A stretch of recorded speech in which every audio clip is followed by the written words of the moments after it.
guys, welcome back to my channel. For today's video, mag-unbox tayo o magre-review tayo ng bago kong JBL GO3.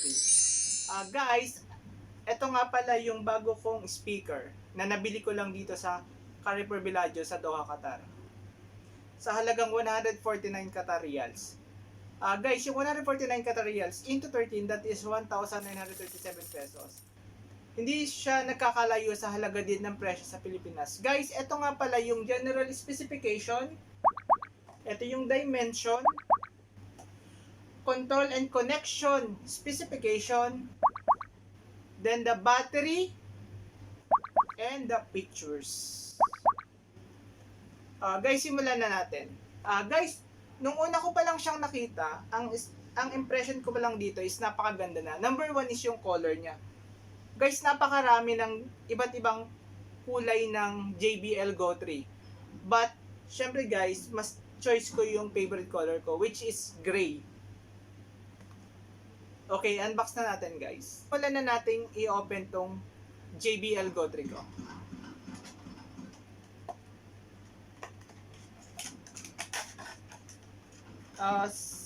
Guys, ito nga pala yung manual. Then, sa loob niya is meron siyang Type-C cord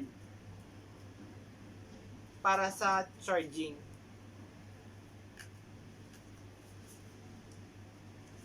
Guys, ito palang speaker na to is sa Harman Company. Ito yung Type-C cord. And guys, ito nga pala yung speaker. JBL GO3. Napakaganda niya guys. Rubberized siya. Then, discuss ko naman yung mga parts ng JBL GO3.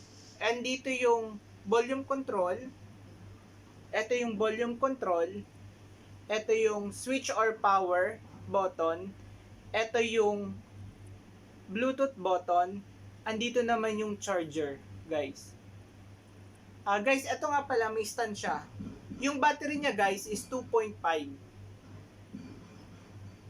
Etong JBL din is waterproof, guys. I think 200 bars. Okay, try na natin, guys.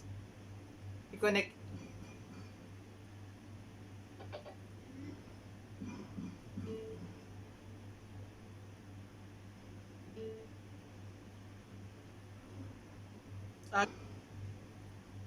Okay, connected na. JBL GO3.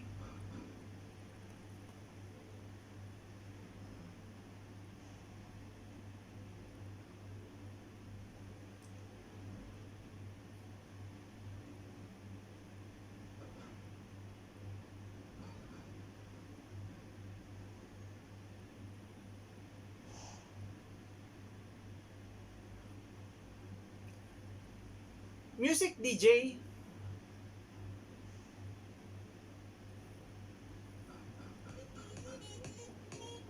Guys, ito yung 50% ng volume.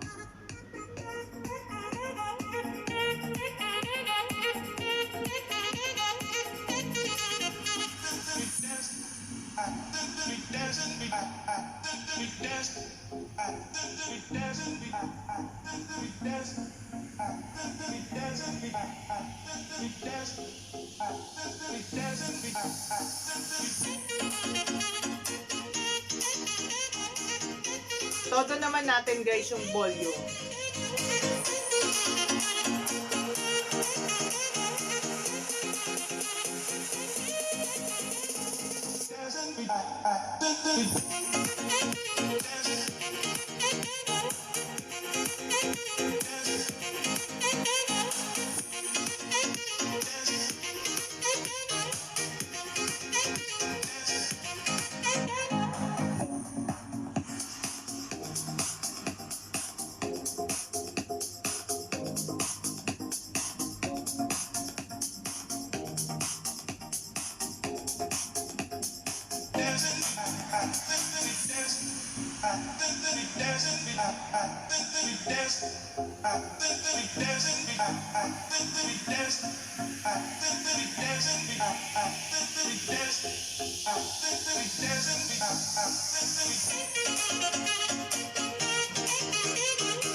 Guys, napaka-quality niya. Saka guys, napakalinaw ng sounds at napakalinis.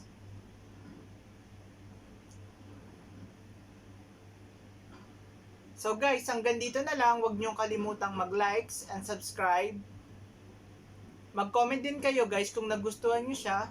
And huwag niyong kalimutang i-click din ang bell button para updated kayo sa mga bago kong videos. Hanggang dito na lang. Paalam!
We dance.